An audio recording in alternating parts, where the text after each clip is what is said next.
നിന്റെ അമ്മേ എൻ്റെ വണ്ടി കല്ലെറിയാൻ പോയി, മനസ്സിലായ? വണ്ടിയിലോട്ട് കല്ലെറിയാൻ പോയപ്പോഴാണ് ഞാൻ പറഞ്ഞത്, മനസ്സിലായ? കല്ലെറിഞ്ഞിരുന്നെങ്കിൽ ഞാൻ എന്താന്നുള്ളത് ഞാൻ പറഞ്ഞുതരാം, അല്ലെങ്കിൽ ഞാൻ കാണിച്ചു തരാൻ. ഇപ്പം എല്ലാവർക്കും നമസ്കാരം. നമ്മളെ ടിനിറ്റോമേട്ടൻ ഡുഡും എന്ന അവസ്ഥയിലോട്ടാണ് പോയിക്കൊണ്ടിരിക്കുന്ന സുഹൃത്തുക്കളെ. AMMA അമ്മാവൻ അല്ലെങ്കിൽ ആമ എന്നൊക്കെ വിളിച്ചാൽ മതി, കാരണം അങ്ങനത്തെ ഒരു സംഘടനയാണ് ആമ. AAMA ആമ, അതാണ് ചേരുന്നത്. ആമ സംഘടനയിലേക്ക് സ്വാഗതം സുഹൃത്തുക്കളെ. ഈ ഒരു സംഘടനയിൽ ഇപ്പോൾ ഇരിക്കുന്ന പ്രസിഡന്റ് മുതൽ അങ്ങേ മേളറ്റം മുതൽ കീഴറ്റം വരെ കണക്ക്, അതാണ് അവസ്ഥ. ഓക്കെ, അൻസിബ എന്ന് പറയുന്ന ഒരു പെൺകുട്ടി അവിടെ നടക്കുന്ന പല അന്തയില്ലായ്മകളെയും ചൂണ്ടിക്കാണിച്ചത് തെറ്റാണെന്ന് ചൂണ്ടിക്കാണിച്ചപ്പോൾ, അല്ലെങ്കിൽ യുവന്മാരുടെയൊക്കെ അഴിഞ്ഞാട്ടങ്ങൾ അവൾ പുറത്തു കൊണ്ടുവരുമെന്ന് മനസ്സിലാക്കിയത് കൊണ്ട് നൈസായിട്ട് അവളെ അങ്ങോട്ട് അടിച്ചിട്ട് നശിപ്പിക്കാനുള്ള എല്ലാ പരിപാടിയും അതിഗംഭീരമായിട്ട് നടക്കുന്നുണ്ട്. ഓക്കെ, അതിൽ മുഖ്യ പങ്കിൽ നിൽക്കുന്ന ഒരാളാണ് നമ്മുടെ ടിനിയേട്ടൻ വേറൊരു ലെവൽ കില്ലാടിയാണ്. വേറൊന്നും കൊണ്ടല്ല, ടിനിയേട്ടൻ നമ്മുടെ അൻസിബയ്ക്ക് അവിഹിതങ്ങൾ, അടുത്ത് ജിഹാദി, ഈ ഒരു സെറ്റപ്പിലൊക്കെ പലതും പറഞ്ഞ് പരത്തി ഉണ്ടാക്കുന്നിടേ നാട്ടുകാരുടെ മുന്നിലേക്ക് അതിൻ്റെ അകത്ത് തന്നെ. പിന്നെ ഒരു അമ്പലവുമായി ബന്ധപ്പെട്ട ഒരു പരിപാടി നടപ്പുണ്ട്. TG നന്ദകുമാർ 75 ലക്ഷം രൂപ അമ്പലത്തിൻ്റെ ബേസിൽ സ്പോൺസർഷിപ്പായിട്ട് ഇങ്ങോട്ട് സംഘടനയിൽ കൊടുത്ത് സംഘടനയിലെ പരിപാടികളൊക്കെ നടക്കാനായിട്ട് 75 ലക്ഷം രൂപ എന്തിനിടെ കൊടുത്തത്? ചില്ലറ പൈസയൊന്നുമില്ലല്ലോ. എന്തോ നല്ല ഇടപാടുകൾ അതിൻ്റെ അകത്തുണ്ട്. ഒന്നുകിൽ ബ്ലാക്ക് വൈറ്റ് ആക്കൽ, അല്ലെങ്കിൽ വൈറ്റ് ബ്ലാക്ക് ആക്കൽ, അല്ലെങ്കിൽ ചാരിറ്റി മറവിൽ നല്ല കണക്കില്ലാത്ത പൈസ മറിക്കലും ഉരുട്ടലും എല്ലാ പരിപാടിയുണ്ട്. ഈ ചാരിറ്റി, നമ്മുടെ അമ്പലങ്ങൾ, പള്ളികൾ, ഇതിൻ്റെയൊക്കെ മറവിൽ ഒരുപാട് കണക്കിപ്പെടാത്ത പൈസകൾ ഉരുണ്ട് കളിക്കും കേട്ടെ. അങ്ങനെ കുറേ പരിപാടികളൊക്കെ നടത്താൻ പറ്റും. ഓക്കെ, എന്തായാലും അതിൻ്റെയൊക്കെ സത്യങ്ങൾ ഓരോ ദിവസം കഴിയുന്നവരും പുറത്ത് വരട്ടെ, നമുക്ക് വെയിറ്റ് ചെയ്യാം. അപ്പോൾ നമ്മുടെ ടിനിയേറ്ററിലോട്ട് പോവാം. റീസെൻ്റ്ലി ടിനിയേറ്ററിൻ്റെ മകൻ ഒരു വീട്ടുകടയിൽ കിടന്ന് ചീത്തയായി പൊളിച്ച് വലിയ വട്ടിഷോയൊക്കെ കാണിച്ച് നിങ്ങൾ കണ്ടു കാണില്ല. കാണാത്തവർക്ക് ജസ്റ്റ് ഞാൻ സൈഡിലൊന്നും കൊടുക്കും, പെട്ടെന്ന് ഓർമ്മ വരും. അപ്പോൾ ആ വീട്ടിലെ ചേട്ടൻ കുറച്ച് കാര്യങ്ങൾ വിശദമായിട്ട് പറയുന്നുണ്ട്. ടിനിയേട്ടൻ എങ്ങനെയാണ്, ഏതാണ്, പിന്നെ അവിടെ കിടന്ന് കാണിക്കുന്ന പട്ടി ഷോകൾ, 10-60 വയസ്സായ ഒരു അമ്മയുടെ അടുത്ത് പെരുമാറുന്ന രീതി, അങ്ങനെ കുറേ കാര്യങ്ങളൊക്കെ ഉണ്ട്. അപ്പോൾ ആദ്യം ആ വ്യക്തി, അന്ന് ആ വീട്ടിലുണ്ടായിരുന്ന ആ വീടിൻ്റെ ഉടമസ്ഥനായിട്ടുള്ള വ്യക്തി കുറച്ചധികം കാര്യങ്ങൾ ഈ ടീമുകളെ പറ്റിയിട്ട് പറയുന്നുണ്ട്. നമുക്ക് സമയം താമസിപ്പിക്കേണ്ട, വച്ച് കേൾക്കുക. യൂഷു സൈക്കയുടെ ചാനലിലാണ് അത് വന്നിട്ടുള്ളത്. എന്തായാലും അതിൻ്റെ ക്രെഡിറ്റ് അവനിരിക്കട്ടെ, ഞാൻ എന്തിനാ എടുക്കുന്നത്. അപ്പോൾ അവൻ്റെ ചാനലിൽ തന്നെ ക്രെഡിറ്റ് ഇരിക്കട്ടെ. പിന്നെ നമ്മളിലൂടെ 10 ആളൊന്ന് കേൾക്കട്ടെ. വേറെ കുറച്ച് കാര്യം നമുക്കും പറയാനുണ്ട്. ആദ്യം നമുക്ക് ആ വ്യക്തിയുടെ വോയിസ് ഉള്ള കേൾക്കാം. എന്റെ പേര് ശബരീഷ് എന്നാണ്. എല്ലാവർക്കും എന്നെ അങ്ങനെ വലിയ പരിചയമൊന്നും ഉണ്ടാവില്ല, പക്ഷെ എന്റെ നാട്ടുകാർക്ക് എന്നെ നന്നായി അറിയാം. ഇപ്പൊ കുറച്ച് ദിവസമായിട്ട് എന്റെ വീഡിയോ ഒക്കെ നല്ല വൈറലായിട്ട് ഇങ്ങനെ ഓടുന്നുണ്ട്. എല്ലാവരും ചോദിക്കുന്നുണ്ട് എന്താണ് പ്രശ്നം. ചിലവർ കാര്യം അറിഞ്ഞുകൊണ്ട് കമന്റ് ഇടുന്നു, ചിലവർ കാര്യം അറിയാതെ കമന്റ് ഇടുന്നു. അതിപ്പോ ശരിയാണ്, നമ്മളൊരു കാര്യം ചെയ്യുമ്പോൾ പോസിറ്റീവ് നെഗറ്റീവ് കമന്റ്സ് ഒക്കെ ഉണ്ടാവും. അതില് ഒരു വലിയ കാര്യമൊന്നുമില്ല. എനിക്ക് ഈ പറയുന്ന വ്യക്തിയോട് പൂർവ്വവൈരാഗ്യങ്ങളോ പ്രശ്നങ്ങളോ ഒന്നും എനിക്കില്ല. പക്ഷെ ഈ പറയുന്ന വ്യക്തി, ടിനി ടോം എന്ന് പറയുന്ന വ്യക്തി എന്റെ ലൈഫിനെ കാര്യമായി ബാധിക്കാൻ കുറച്ച് കാരണങ്ങളുണ്ട്. അതിൽ ഒന്നാമത്തെ കാരണം എന്ന് പറഞ്ഞാൽ, ടിനി ടോം എന്ന് പറയുന്ന വ്യക്തി പെരിയാർ ഹെർമിറ്റേജിൽ എന്ന് താമസിക്കാൻ വന്നോ അന്ന് മുതൽ ഭയങ്കരമായ ഭരണ പരിഷ്കാരങ്ങൾ, അതായത് ടിനി ടോം എന്ന് പറയുന്ന വ്യക്തി പെരിയാർ ഹെർമിറ്റേജ് എന്ന് പറയുന്ന ഒരു കോളനിയിൽ വന്നപ്പോ ഈ കോളനിയിലുള്ള സകല അണ്ടനും അടകോടനും ചെമ്മാനും ചെരുപ്പൂത്തിയൊക്കെ സെലിബ്രിറ്റി എന്നുള്ളൊരു, അതായത് അവൻ വന്നു, അവന്റെ കൂടെ നടക്കണവനൊക്കെ സെലിബ്രിറ്റിയാണ്. ക്വാളിറ്റി ഇല്ലാത്ത മനുഷ്യന്മാർ ഒരു സെലിബ്രിറ്റിയാണ്. ആ രീതിയിലുള്ള നമ്മളെയൊക്കെ കാണുമ്പോൾ ഒരു പുച്ഛഭാവം. ഞാൻ കമ്മനിപ്പള്ളിയിൽ ജനിച്ചു വളർന്ന ഒരാളാണ്. ഓക്കെ, നമ്മളെ കാണുമ്പോൾ ഒരു പുച്ഛഭാവം. ഇവരാദ്യമായി ചെയ്തത് എന്താന്ന് വെച്ച് കഴിഞ്ഞാല്, എന്റെ മകൻ, അതായത് അന്ന് എന്റെ മകൻ രാജശ്രീ പബ്ലിക് സ്കൂളില് LKG പഠിക്കുകയായിരുന്നു. ഞങ്ങള് വില്ല നമ്പർ 80 താമസിക്കുമ്പോ ആ വില്ലയുടെ അവിടം വരെയുള്ള അവന്റെ ബസ് അങ്ങോട്ട് നിർത്തലാക്കി. ബസ് ഗേറ്റിന് പുറത്ത് വന്നാൽ മതി, കാരണം വലിയ വണ്ടിയാണ്, റോഡ് ചീത്തയാവും. ഓക്കെ, ഈ ടിനി ടോം എന്ന് പറയുന്ന വ്യക്തി, ബ്രോ എന്റെ ഒരു സംശയം, ഞങ്ങൾ വെക്കേഷൻ വന്നേക്ക് മുന്നേ ഞാൻ സ്വിച്ചിലായിരുന്നു. അല്ല, ഞാൻ സ്വിച്ചിലും UK-ലും പോർച്ചുഗലിലൊക്കെ ചെറിയ ട്രാവൽ ആൻഡ് ടൂറിസം ബിസിനസ് ഒക്കെ ചെയ്യുന്ന ഒരാളാണ്. ഓക്കെ, അപ്പോ ഞങ്ങൾ വെക്കേഷൻ വന്നേക്ക് മുമ്പ് നടന്ന സംഭവം ഞാൻ അതിനെപ്പറ്റി ചോദ്യം ചെയ്തപ്പോ ഞങ്ങളെ വാട്സ്ആപ്പ് ഗ്രൂപ്പിൽ നിന്ന് അങ്ങോട്ട് മാറ്റി കളഞ്ഞു. ഓക്കെ, അല്ല എന്റെ ഒരു സംശയം, അവര് ചോദ്യം ചെയ്യാൻ ഈ ടിനി ടോം അവിടെ വരുന്നതിന് മുമ്പ് അവിടെ താമസിച്ചോണ്ടിരുന്ന ആൾക്കാരല്ലേ നിങ്ങള്? പറയേണ്ടവരോട് ഞാൻ നല്ല മറുപടിയും കൊടുത്തു. പിന്നെ നമ്മൾ അതിന്റെ പുറകെ പോയില്ല. ദെൻ ആഫ്റ്റർ ദാറ്റ് ഞങ്ങൾ വില്ല നമ്പർ 41ലേക്ക് മാറി. അതൊരു ചെറുതായിട്ട് വാങ്ങുന്നുള്ള ഒരു ഇതിലൊക്കെ നമ്മൾ മാറി. അല്ല ബ്രോ, ഇതിന്റെ കാര്യങ്ങളും എന്റെ ഒരു സംശയം ചോദിക്കട്ടെ. ഹലോ, അങ്ങനെ ഇരിക്കെ ആണ്. അപ്പൊ അതിനു മുന്നേ പല കംപ്ലൈന്റുകളുണ്ട് ഈ വണ്ടി ഓടുന്നതിന്റെ. വണ്ടി ഓടിച്ചോട്ടെ, മാന്യമായി വണ്ടി ഓടിച്ചോട്ടെ, പിള്ളേരല്ലേ. ഇപ്പൊ നമ്മുടെ ബഹുമാനപ്പെട്ട മുഖ്യമന്ത്രി പറഞ്ഞ പോലെ പിള്ളേരല്ലേ, അവർ ഈ പ്രായത്തിൽ കാണിച്ചില്ല ഏത് പ്രായത്തിൽ കാണിക്കാനാ എന്ന് പറഞ്ഞ പോലെ ഓടിച്ചോട്ടെ. പക്ഷെ അത് മാന്യമായി മറ്റുള്ളവർക്ക് പ്രശ്നമില്ലാത്ത രീതിയിൽ ഓടിക്കുക എന്നുള്ളതാണ് ഞാൻ മനസ്സിലാക്കിയാണ് കേട്ടോ. അപ്പൊ പലവട്ടം ഇത് പോയി ഞാൻ അസോസിയേഷനിൽ പോയി കംപ്ലൈന്റ് ചെയ്തപ്പോഴൊന്നും ആർക്കും വലിയ ഇതൊന്നുമില്ല, ചലനങ്ങളൊന്നുമില്ല. ഹലോ ബ്രോ, നമ്പർ 41ലേക്ക് മാറി മോനും ഞാനും കൂടി മുൻവശത്ത് കളിച്ചോണ്ടിരിക്കുമ്പോഴാണ് ഒരു ദിവസം ഈ വണ്ടി ഈ പയ്യനെ ഓടിച്ചോണ്ട് പോണെ. അതായത് ടിനി ടോമിന്റെ മകൻ ആഡമോ എന്തോ ഹവയോ അങ്ങനെ എന്തോ പേരാണ് ആ ചെറുക്കന്റെ. വണ്ടി ഓടിച്ചോണ്ട് പോകുന്നു. ഞാൻ ആ പയ്യനെ, നമ്പർ എന്റെ കയ്യിൽ ഉണ്ടായില്ല, വേറൊരു കുട്ടിയുടെ നമ്പർ കിട്ടി. ഞാൻ അവനെ മാന്യമായി വിളിച്ചു സംസാരിച്ചപ്പോൾ ഈ പയ്യന്റെ കൂടെ ഒരു പയ്യനുണ്ട്, ഫാരിസ് അബൂബക്കറിന്റെ പെങ്ങടെ മോൻ എന്നാണ് പറയുന്ന ഈ പയ്യൻ. അവന്റെ കൂടെ ഇപ്പൊ ആ ചെറുക്കൻ മാത്രമേ ഉള്ളൂ കൂട്ടുകാരന്മാരായിട്ട്. ബാക്കി എല്ലാവരും ഇവൻ കാരണം തന്നെ ഒഴിഞ്ഞു. വളരെ മോശമായിട്ടുള്ള രീതിക്കാണ് സംസാരിക്കുന്നത്. അതായത് ഒരു മെക്കാനിസം, ഒരു വണ്ടിയുടെ അല്ലെങ്കിൽ ഒരു ലോജിക്ക് എന്നുള്ള രീതിയിലല്ല സംസാരിക്കുന്നത്. അവന്റെ കാശിന്റെ ഹുങ്ക് എല്ലാം. ഞാൻ ഇപ്പൊ ഈ പയ്യൻ എന്നെ വളരെ അസഭ്യം പറഞ്ഞു, അതിന്റെ റെക്കോർഡൊക്കെ എന്റെ ഉണ്ട്. അസഭ്യം പറഞ്ഞു. ഞാൻ അവന്റെ അമ്മയെ വിളിച്ച് കാര്യം പറഞ്ഞു, ചേച്ചി ഇതൊക്കെയാണ് ചേച്ചി കാര്യങ്ങൾ. അപ്പൊ ഇവര് അടുത്ത വഴിക്ക് ചോദിച്ചത്, ശബരീഷ് മുമ്പും ഈ വണ്ടിയുടെ സൗണ്ടിനെ പറ്റി പരാതിപ്പെട്ടിട്ടുണ്ടല്ലോ. ഞാൻ പറയാതെ എനിക്ക് അരോചകത്വം തോന്നിക്കഴിഞ്ഞാൽ ഞാൻ അത് പരാതിപ്പെടുക. ആസ് ഒരു ഇന്ത്യൻ പൗരൻ എന്നുള്ള രീതിയിൽ എനിക്ക് എന്റേതായ മൗലിക അവകാശങ്ങളുണ്ട്, ഇല്ലേ? ശരിയല്ലേ? അതെ അതെ. അപ്പൊ അതുകൊണ്ട് ഞാൻ അതിനെ പറ്റി പരാതിപ്പെട്ടു. ബ്രോ ഹലോ, വലിയ നീക്കമൊന്നും ഉണ്ടായില്ല. അല്ല ഞാൻ ചോദിക്കുന്ന കേൾക്കുന്നുണ്ടോ? ഹലോ, എനിക്കൊരു സംശയമുണ്ട്. അതായത് നിങ്ങൾ അവിടെ താമസിക്കാൻ വന്നതിന് ശേഷം, അതിനുശേഷമല്ലേ ടിനി ടോമൊക്കെ അങ്ങോട്ടേക്ക് വരുന്നത് താമസിക്കാൻ? ഞാൻ 9ാം ക്ലാസ് തുടങ്ങി അവിടെ ഉള്ള ഒരാളാണ്. ഓക്കെ. അതിനുശേഷമാണ് ടിനി ടോമൊക്കെ അവിടെ വന്നിട്ട് എത്ര വർഷമായി?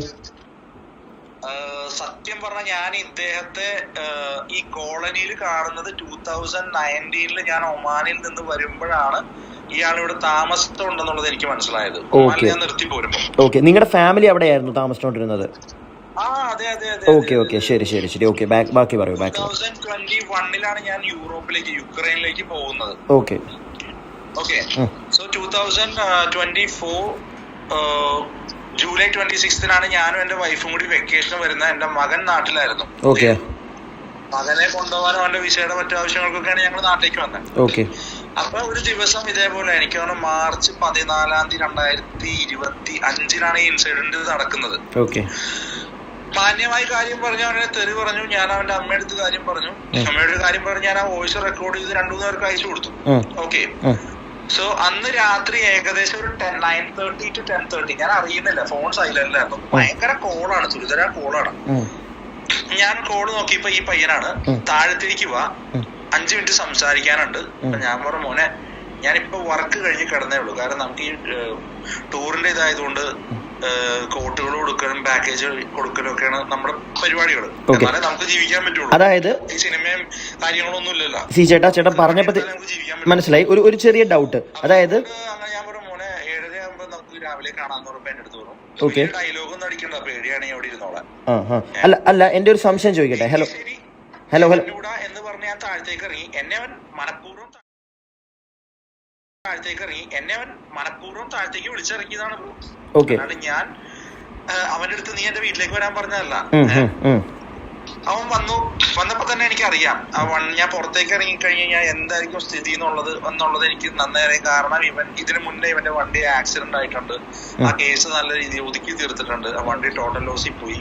ഇങ്ങനെ കുറെ സംഭവങ്ങളൊക്കെ ഞാൻ അറിഞ്ഞായിരുന്നു ഞാൻ യൂറോപ്പിലായിരുന്ന സമയത്ത്. ഇതൊന്നും പുറം ലോകം അറിഞ്ഞില്ല, അതൊക്കെ തേച്ച് മാച്ച് കളഞ്ഞു. ഓക്കെ. ദെൻ വന്നപ്പോഴത്തേക്കും കണ്ടല്ലോ നിങ്ങൾ വീഡിയോയിൽ കണ്ടു.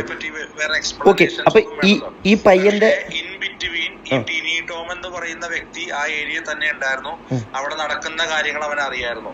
ഞാൻ ചോദിക്കുന്ന ഒരു കാര്യം, ആ വീഡിയോയിൽ ഞാൻ പറഞ്ഞത് ടിനി ടോമിന്റെ മകൻ കഞ്ചാവ് അടിച്ചുകൊണ്ടാണ് വന്നേക്കുന്നത്. നിങ്ങളത് ശ്രദ്ധിച്ച് കാണാനായിരിക്കും. അപ്പൊ എനിക്ക് പബ്ലിക്കിനോട് ചോദിക്കാനുള്ളത്, ഇയാള് പറയുന്ന ഇയാള് സെലിബ്രിറ്റി ആണെന്ന്, ഇയാളുടെ വളർച്ചയിൽ പലർക്കും കണ്ണുകടിയാണെന്ന് പറയുന്നു.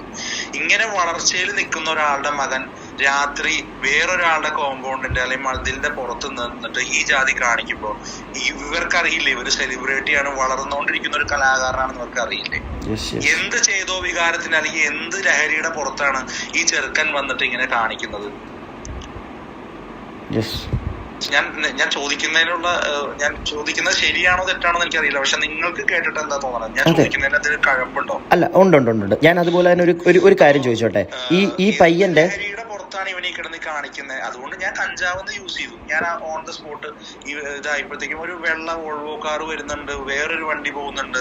അതിനുശേഷം ഞങ്ങള് പോലീസുകാരെ വിളിച്ചപ്പോ അവര് പറഞ്ഞു ഇനി വന്നാ പോരെന്ന് ചോദിച്ചു. ഞാൻ പറഞ്ഞു ശരി, എന്നാ നിങ്ങൾ അവിടെ ഇരുന്നോളാൻ പറഞ്ഞു.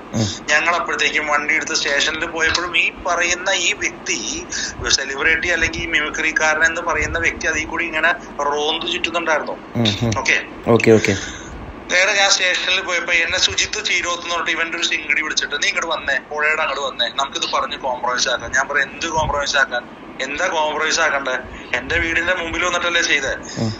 ഞാനൊരു ചോദ്യം ചോദിക്കട്ടെ, ഞാൻ ഈ ടിനി ടോമിന്റെ വീടിന്റെ മുമ്പിൽ നിന്നാണ് ഈ കാണിച്ചിരുന്നെങ്കിലോ എന്തായിരിക്കും സംഭവിക്കാൻ പോകുന്നത്? അത് വേറെ കേസായനെ, അന്ന് തന്നെ അകത്തായ. അതിന് നിങ്ങൾക്ക് എന്ത് മറുപടിയാ പറയാനുള്ളത്? അല്ല, അന്ന് തന്നെ അകത്തായ. ഞാൻ ഈ ടിനി ടോം എന്ന് പറയുന്ന വ്യക്തിയുടെ വീടിന്റെ മുമ്പിൽ വെച്ചിട്ട് എടാ നീ എന്നെ മൈരേന്ന് വിളിച്ചില്ലടാ എന്നും പറഞ്ഞ് ഞാൻ ആ വീടിന്റെ മുമ്പിൽ പാതിരാത്രി ചെയ്തിരുന്നെങ്കിൽ ഈ സ്റ്റേഷനിൽ പോയി റിട്ടേൺ കംപ്ലൈന്റ് കൊടുത്തു. അതിന്റെ അക്നോളജ്മെന്റ് എനിക്ക് തന്നില്ല. പിറ്റേ ദിവസം രാവിലെ CI മഞ്ജുദാസോ എന്നെ വിളിച്ച് വാൺ ചെയ്തു. ഞാൻ ചോദിച്ചു നിങ്ങളാരാ? ഞാൻ CI ആണ്. ശരി, നിങ്ങൾ ആ വീഡിയോ കണ്ടോ? കണ്ടില്ല. എന്നാ കണ്ടു നോക്കിയിട്ട് എന്നെ വിളിക്കാൻ പറഞ്ഞു. ഒരു SI സാൻവർ എന്നെ വിളിച്ചിട്ട് പറഞ്ഞു ശബരീഷ് ആ വീഡിയോ ഒന്ന് ഡിലീറ്റ് ചെയ്ത് ശബരീഷ്, ആ പയ്യന്റെ ഭാവി നോക്കണ്ടേന്ന്. പയ്യന്റെ ഭാവി നോക്കേണ്ടത് പയ്യന്റെ തന്തയും തള്ളയാണ്. അല്ല, പബ്ലിക്കിനോട് എങ്ങനെ റിയാക്ട് ചെയ്യുന്നു? ഞാൻ കമ്പനി പടി തിരിച്ചു കൊടുന്നവനാ. ഞാൻ സ്വിറ്റ്സർലൻഡിലാണ് UK എനിക്ക് ബിസിനസ് ആണെന്നും പറഞ്ഞ് ഞാൻ കമ്പനി പടി കിടന്ന് വലിയ ആള് കളിച്ചു കഴിഞ്ഞാൽ എന്റെ നാട്ടുകാരെന്നെ വെച്ചേക്കോ? ഇല്ല, നാട്ടുകാരെന്നെ വെച്ചേക്കോ? ഒരിക്കലും ഇല്ല. അവര് തീർക്കും. കാരണം ഏറ്റവും പച്ചൊരു മലയാളത്തിൽ പറഞ്ഞ അത് പറയാൻ പറ്റുമെന്ന് എനിക്കറിയില്ല. ഞാനൊരു വഴി വിട്ട എന്റെ വീട്ടുകാർ സഹിക്കും, പക്ഷെ നാട്ടുകാർ സഹിക്കണമെന്നില്ല. ഇല്ല, ശരിയല്ല? അപ്പൊ അങ്ങനെ ചെയ്ത് ഞങ്ങള് 4 മണിക്ക് ഞങ്ങളോട് സ്റ്റേഷനിൽ എത്താൻ പറഞ്ഞു. കറക്റ്റ് കൃത്യം. കാരണം നമ്മൾ പഠിച്ചേക്കണ എങ്ങനെയാ, പോലീസ് സ്റ്റേഷനിൽ നിന്ന് വിളിച്ചു കഴിഞ്ഞാൽ കറക്റ്റ് സമയത്തിന് ചെല്ലുക. 5 മണിയായപ്പോ അച്ഛനും മോനും വന്നു. അച്ഛനും മോനും വന്നിട്ട് അവിടെ കണ്ടതൊക്കെ നാടകീയ മുഹൂർത്തങ്ങളാ. കേസ് ശബരീഷിനെതിരെ തിരിക്കും. കാരണം എന്താ? ഞാൻ കഞ്ചാവെന്ന പദം യൂസ് ചെയ്തു. ഇതെല്ലാം കഴിഞ്ഞ് സെക്കൻഡ് റൗണ്ട് കോംപ്രമൈസ് ടോക്ക് എന്നും പറഞ്ഞിട്ട് പാലാരിവട്ടത്ത് ഒരു ജിമ്മിലേക്ക് ഞങ്ങളെ വിളിച്ചു വരുത്തി. എന്നെയും എന്റെ ഭാര്യയും എന്റെ മകനുണ്ടായി. ഞങ്ങൾക്ക് വൈഫിന് അപ്പോളോ ഹോസ്പിറ്റലിൽ ഒരു സർജറി ഉണ്ടായിരുന്നു വൈഫിന്. അത് കഴിഞ്ഞിട്ടാണ് ഞങ്ങൾ പോണത്. ഊബർ വിളിച്ചാ പോയത്. ചെന്നിരുന്നപ്പോ ഇവരുടെ മോൻ കാണിച്ച പിറപ്പുകേടിനെ പറ്റി പറയാനല്ല, ഇവര് വാടകക്കാരായിരുന്നു. ഇവൻ നിക്കർ ഇട്ടുകൊണ്ട് ഞങ്ങളുടെ വീടിന്റെ മുമ്പിൽ കൂടി നടക്കാറുണ്ട്. അവിടെ ഞാൻ മാത്രമല്ല, ഒരു 60 വയസ്സായ മേലുള്ളവന്മാരൊക്കെ നിക്കറിട്ടുകൊണ്ട് നടക്കണം. രാവിലെ ഓടണാണ്. അപ്പൊ യൂറോപ്പില് ബിക്കിനി ഇട്ടുകൊണ്ട് നടന്നു കഴിഞ്ഞാൽ പിന്നെ എന്ത് പറയും ഇവര്? ഞാൻ യൂറോപ്പിൽ വർഷങ്ങളായിട്ട് താമസിക്കുന്നവരാണ്. എനിക്ക് പെർമനന്റ് റെസിഡൻസി ഉള്ളതാ പോർച്ചുഗലില്. യൂറോപ്യൻ സംസ്കാരം അങ്ങനെയാണ്. ഇവിടെ ടോപ്ലെസ് ബീച്ചുകളുണ്ട്. ഇവിടെ ബിക്കിനി ഇട്ട് റോട്ടിൽ കൂടി നടക്കുന്നുണ്ട് സമ്മർ ടൈമില്. ഞാനൊരു ഷോർട്സും ടീഷർട്ടും ഇതൊക്കെയാണ് ഇവർക്ക് പറയാനുള്ളൂ. ഇവർക്ക് ഇവരുടെ മകൻ കാണിച്ച കുരുത്തക്കേടിനെ പറ്റിയൊന്നല്ല പറയാനുള്ളത്. മനസ്സിലായി. നമ്മളെ അങ്ങോട്ട് അപമാനിക്കുക ആളുകളുടെ മുമ്പിൽ വെച്ചിട്ട്. മോൻ കാണിച്ച പറപ്പുകേട് അവർക്ക് മറയ്ക്കണം. അതും കഴിഞ്ഞു. വൈഫ് പോന്നു, ഞാനും മോനും കേറി പോന്നു. ഒരു ദിവസം എന്റെ അമ്മ എന്നെ വിളിച്ചേക്കാണ്. എടാ ഇവനെ കൊണ്ട് തലയ്ക്ക് സൗകര്യമില്ല, ജീവിക്കാൻ സമ്മതിക്കണം. പക്ഷെ എന്ത് പറ്റി? ഇവൻ ബഹളം ഉണ്ടാക്കിയാണ് പോണത്. ഞാൻ വീട്ടുകാർ, എന്റെ പ്രായം 60 വയസ്സിന് മേലെ പ്രായമുണ്ട് അമ്മയ്ക്ക്. അച്ഛന് 70 വയസ്സായി. വീടിന്റെ മുമ്പിൽ കൂടി ബഹളം ഉണ്ടാക്കിയാ പോണത്. അപ്പൊ അമ്മ ഇറങ്ങി ചെന്നപ്പോഴത്തേക്കും അമ്മ എടുത്തുകൊണ്ട് പറയാണ് നിന്റെ മോനെ വിജിലൻസിനെ കൊണ്ട് ഞാൻ പിടിപ്പിക്കും, പോലീസുകാരെ കൊണ്ട് പിടിപ്പിക്കും. അതെന്താ ഇവനാണോ വിജിലൻസുകാർക്കും പോലീസുകാർക്കും ചെലവിന് കൊടുക്കണേ? സിനിമാ നടനായതുകൊണ്ട് എന്ത് തോന്നിയാസം എന്ത് വൃത്തിയോട് കാണിക്കാന്നാണോ? മനസ്സിലായി. ഇല്ല, ഇത് ആ പയ്യൻ പറഞ്ഞല്ലേ പറയുന്നത്? ഞാൻ അതിനുശേഷം ഞാൻ അവനെ വിളിച്ചപ്പോ നിന്നെ ഞാൻ കാണിച്ചു തരാം, നിന്നെ ഞാൻ അങ്ങനെ ചെയ്യും. ഞാൻ പറയുന്നത് നീ ചെയ്ത് കാണിക്കടാന്ന് പറഞ്ഞു. നെക്സ്റ്റ് ഡേ 2 പോലീസുകാരെ വിട്ടേക്കാണ്. അല്ല ബ്രോ, എന്റെ ഒരു ഡൗട്ടാണ് ഇത്. അല്ല, ഇത് ഒരുപാട് പരാതികളുണ്ട്. പോലീസ് സ്റ്റേഷനിൽ ചെല്ലുമ്പോൾ ഇതൊന്നും മുഖവരിക്ക് എടുക്കാറില്ല. ബ്രോ, ഫോണിൽ കൂടി വിളിച്ചു പറഞ്ഞാൽ മതി. അല്ല, ഒരു കാര്യം ചോദിക്കട്ടെ. ഒരു കാര്യം ചോദിക്കട്ടെ, ഈ ടിനി ടോം ആണോ ഇത് വിളിച്ചു പറയുന്നത് അതോ മകനാണോ ഈ വീടിന്റെ അമ്മയെടുക്കൽ ഇങ്ങനെ പറയുന്നത്? അല്ല അമ്മയോട് പറഞ്ഞത് ആരാണ്? ഞാൻ ആ വോയിസ് കേൾപ്പിച്ചു തരാം. അമ്മയോട് പറഞ്ഞതിന് ശേഷം ഞാൻ അവനെ ഫോൺ വിളിച്ചതല്ല, അവൻ എനിക്ക് വോയിസ് ആയിട്ട് ഇട്ടത്. നിന്റെ അമ്മ കല്ലെറിഞ്ഞെങ്കിലേ ഞാൻ അങ്ങോട്ട് കാണിച്ചു തരാം, ഞാൻ അല്ലെങ്കിൽ നിന്നെ ഞാൻ കാണിച്ചു തരാണ് എനിക്ക് എന്റെ അടുത്ത് പറഞ്ഞത്. എന്റെ വോയിസ് ഉണ്ട് അതിന്റെ. ഓക്കെ മനസ്സിലായി. എന്റെ സകല പ്രൂഫ് ഉണ്ട് ബ്രോ ഇവനെ അഗൈൻസ്റ്റ് ആയിട്ട്. മനസ്സിലായി. ഞാൻ വെറുതെ വായിച്ചാലടിക്കണല്ല. മനസ്സിലായി. അതിനുശേഷം ഈ കഴിഞ്ഞ മാർച്ചില് ഈ പയ്യനെ ഇന്ത്യക്ക് സ്വാതന്ത്ര്യം കിട്ടാൻ വേണ്ടിട്ടൊന്നുമല്ലോ ഹിൽ പാലസ് പോലീസ് അവനെ അറസ്റ്റ് ചെയ്തത്. അതല്ല അതൊക്കെ എവിടെ പോയെന്ന് പോലും അറിയില്ല.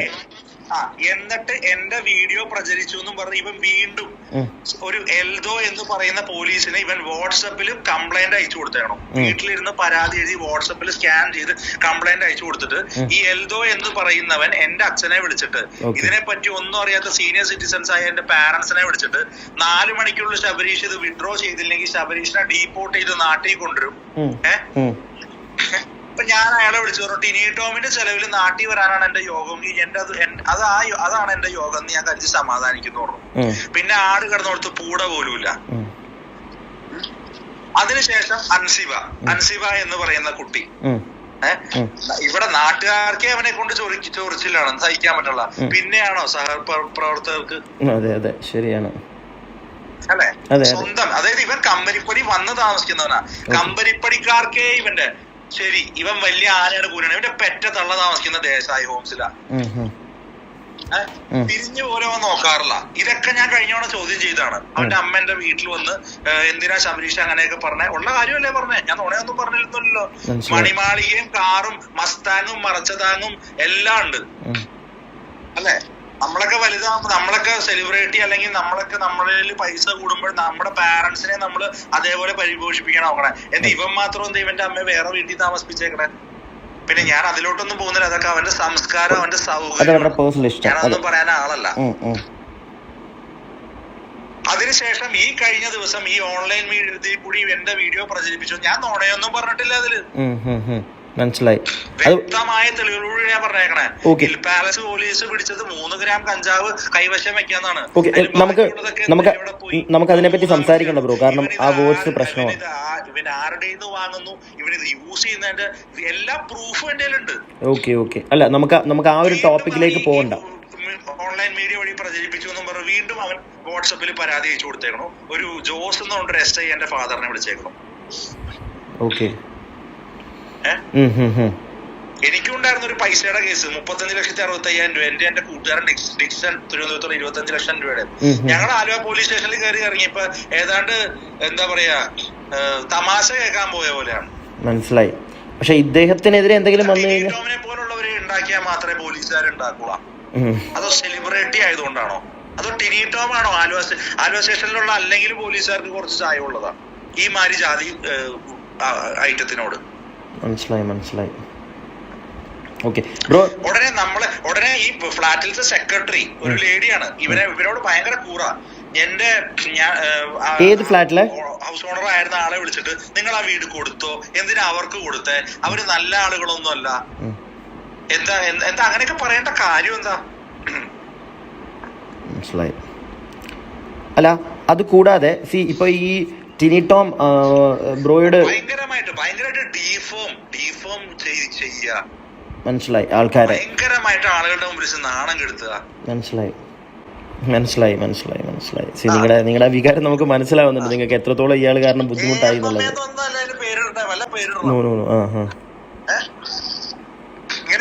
ഇനി നാളെ എന്റെ പേരിൽ കേസ് വരട്ടെ, അപ്പൊ അതിനുള്ള പ്രൂഫ് കൂടി ഞാൻ ഹാജരാക്കാം. എന്തൊക്കെയാ നടക്കണേന്നുള്ളതിന്റെയൊക്കെ. ഇവനൊക്കെ സ്കോട്ട്ലൻഡിലും UK മൊറോക്കോയിലൊക്കെ വന്ന് കാണിക്കണേന്റെ വീഡിയോ ഒക്കെ എന്റെ ഉണ്ട്. ഇവനൊക്കെ എന്റെ പേര് വീഡിയോയിലുണ്ട്. എന്റെ വീഡിയോ ഉണ്ട്. മനസ്സിലായി. എന്റെ കയ്യിൽ വീഡിയോ ഉണ്ട്. അപ്പൊ അത് ഞാൻ എയറിലിടാം. പിന്നെ ഈ ചെറുക്കൻ കഞ്ചാവ് യൂസ് ചെയ്യണേന്റെ, ഇവൻ വാങ്ങണേന്റെ, ഇവന്റെ ബ്രോ വെറുതെ ശബരീഷ് വായിത്താളടിക്കണല്ല. ഞാനത് ടിനി ടോമിന്റെ കൊച്ചനോടും ടിനി ടോമിനോടും ഞാൻ മലയാളത്തിൽ പറഞ്ഞ മോനെ എന്നെ ഉപദ്രവിക്കാൻ വരരുത്. ഞാൻ ആരോടും അങ്ങോട്ടും എന്ന് കയറാറില്ല. അത് നിങ്ങൾ എന്റെ നാട്ടിൽ വന്ന് അന്വേഷിച്ചാൽ മതി. ഞാൻ പുറത്തോട്ട് പോകാറില്ല. എന്റെ വീട്ടുകാരുടെ കാര്യം നോക്കി എന്റെ കുടുംബത്തില് ഞാൻ അത്യാവശ്യം കഴിക്കുന്ന ആളുമാണ്. അത് എന്റെ സൗകര്യം, എന്റെ വീട്ടിലിരുന്ന് ഞാൻ കഴിക്കുന്ന പറഞ്ഞ് മറ്റുള്ളവരുടെ മേത്തോട്ട് കയറാൻ ഞാൻ പോയി കഴിഞ്ഞാൽ ഞാൻ പറഞ്ഞല്ലോ, അത്യാവശ്യം നല്ല കായികാഭ്യാസികളെ കമ്പനിപ്പടിക്കാര്. മനസ്സിലായി. ആൻഡ് ചേട്ടാ, ഈ ലാസ്റ്റ് ആയിട്ട് പേര് മാറ്റണം എന്ന് പറഞ്ഞതിൽ വളരെയധികം ക്ഷമ ഞാൻ പറയുന്നു. പക്ഷേ പറയാണ്ടിരിക്കാൻ പറ്റണില്ല. കാരണം ഒരുപാട് മഹാരഥന്മാരിടുന്നതാണ് ഈ അമ്മ എന്ന് പറഞ്ഞ അസോസിയേഷനിൽ. ശരിയല്ലേ? അതെ അതെ അതെ അതെ ശരിയാണ്. മരിച്ചുപോയ നമ്മുടെ നടൻ മുരളി, അതെ. അല്ല, എനിക്ക് ഇപ്പോഴും ജീവിച്ചിരിക്കുക. അവരൊക്കെ കൂടി തുടങ്ങിയ ഒരു ഓർഗനൈസേഷനാണ്. ഈ ഓർഗനൈസേഷനിൽ ഇവനെ പോലെ നിലവാരമില്ലാത്തവരെയൊക്കെ പിടിച്ച് ഇരുത്തുമ്പോൾ അതിന് അമ്മ എന്നാണോ പേരിടേണ്ടത്, അല്ലെങ്കിൽ അമ്മായിയമ്മ എന്നാണോ, അല്ലെങ്കിൽ റെഡ് സ്ട്രീറ്റ് എന്നാണോ ഇടേണ്ടത്? ഞാൻ പെൺകുട്ടി എത്ര, അൻസിബ എന്ന് പറയുന്ന പെൺകുട്ടി എത്ര വിഷമകരമായിട്ട് അവരുടെ വിഷമം ഇതാക്കണേ. ഇതൊന്നും ഒരു പറ്റം ചേച്ചിമാർക്കൊന്നും ഇതൊന്നും കണ്ണിനേരെ കണ്ടുകൂടാ. എത്ര ലാഘവത്തോടു കൂടിയാ അവര് സംസാരിക്കുന്നത്. അവനോനും നൊന്താലേ ഇതാവുള്ളൂ. ശരിയല്ലേ? അതെ അതെ സത്യമാണ്. സ്വന്തം കുടുംബത്തിലെ ഒരുത്തനോ അല്ലെങ്കിൽ സ്വയം നോവുമ്പോഴേ മനസ്സിലാവുള്ളൂ. അതെ അതെ കറക്റ്റ് ആണത്. അല്ല ശരിയല്ലേ? അതെ അതെ കറക്റ്റാണ്. ഞാൻ അതുപോലെ ഒരു കാര്യം ചോദിക്കട്ടെ. ഇപ്പോൾ ചേട്ടനായിട്ട് ലൈക്ക് ഒരു വോയിസ് എന്തോ വീട്ടുകാരുടെ അടുക്ക് വന്നിട്ട് സംസാരിച്ചതും അത് നിങ്ങൾക്ക് വോയിസ് അയച്ചതും അത് നിങ്ങളുടെ കയ്യിൽ കിടപ്പുണ്ടല്ലോ അല്ലേ ഇപ്പോഴും? ഓക്കെ ശരി. അത് കഴിഞ്ഞിട്ട് ഇയാൾക്കെതിരെ എന്തെങ്കിലും കേസായിട്ട് നിങ്ങൾ കൊടുത്തിട്ടുണ്ടോ ആലുവ പോലീസ് സ്റ്റേഷനിൽ എവിടെയെങ്കിലും? ആലുവ പോലീസ് സ്റ്റേഷൻ ടിനി ടോമിന്റെ അല്ലേ, പിന്നെ ഞാൻ കൊടുത്തിട്ട് എന്താ കാര്യം? ഒരു കാര്യമില്ലല്ലോ. ഇവിടെ വേറെ എങ്ങോട്ടെങ്കിലും പരാതിയായിട്ടും ചേട്ടൻ മുന്നോട്ട് പോയിട്ടുണ്ട്? കോംപ്രമൈസ് ആക്കാനായിട്ട് അവിടെ ആര് വന്നാലും വാദ്യം പ്രതിയാക്കണ ഒരു തടിയനുണ്ട്. അവനെയൊക്കെ ആരാണാവോ പോലീസിലെടുത്തത്? ഞാൻ അത്യാവശ്യം ഇപ്പോഴും ഒരു പാക്കൊക്കെ ഉള്ള ഒരു ബോഡി ബിൽഡറാ ഞാൻ. എന്റെ മുമ്പിൽ ഇരുന്നിട്ട് അവൻ എന്നെ ഒരു പുച്ഛഭാവത്തില് അവന്റെ തോളത്ത് ടിനി കൈയിട്ടുകൊണ്ട് ഇവർക്കൊന്നും വേറെ പണിയൊന്നുമില്ല എന്നുള്ള രീതിയില്. അപ്പൊ എന്റെ വൈഫിന്റെ അടുത്ത് പറയാ, നീ സൈൻ ചെയ്ത് കൊടുത്തേക്കടാ, വേറെ പണിയൊന്നുമില്ലേ.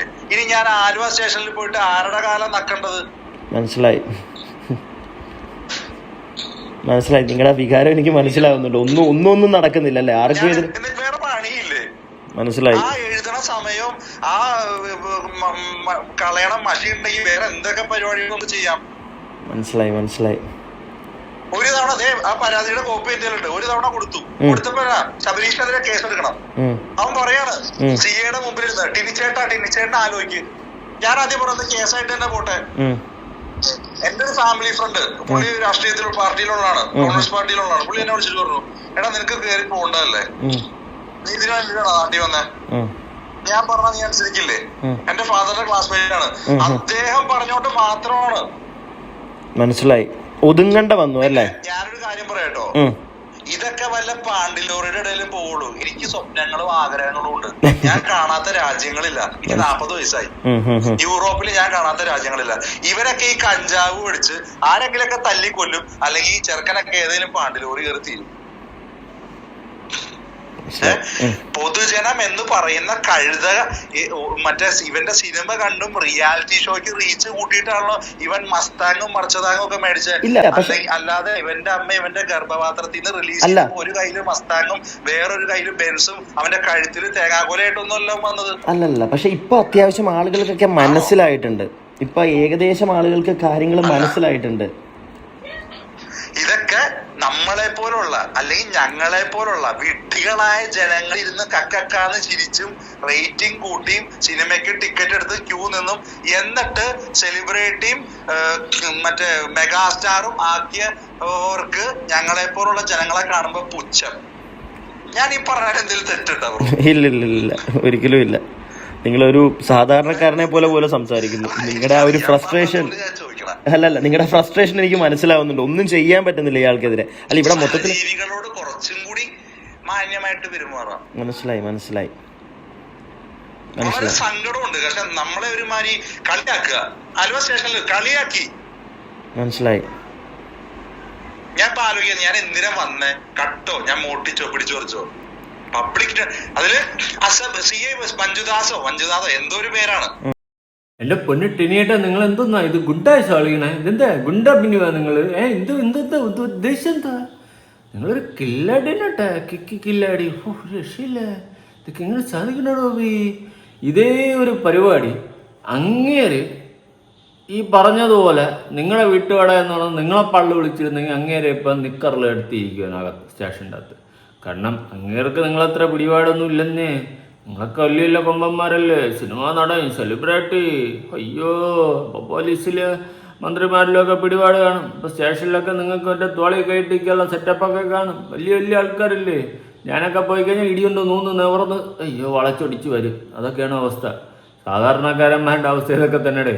നിങ്ങളെപ്പോലെ പൈസയും മറ്റേ പവറൊക്കെ ഉള്ളവർക്ക് കൊള്ളാം, ഇവിടെ സെലിബ്രിറ്റിയാണ്. പിന്നെ അതുപോലെ ഈ കാറൊക്കെ ഇട്ട് അവിടെ എന്തോന്ന് ഷോയുടെ വയസ്സായ ആൾക്കാരില്ലേ, അവർക്ക് ചെവി അടച്ചിരിക്കണ്ടേ. എൻ്റെ ഇവിടെ ചിലപ്പോൾ ചില നായിൻ്റെ മക്കൾ തന്തയ്ക്ക് ഉറക്കാത്ത മതി റോട്ടിൽ ഇതുപോലെ മറ്റേ കോണാത്തിലെ സൈലൻസറും വെച്ച് പോകുന്നതാണ്.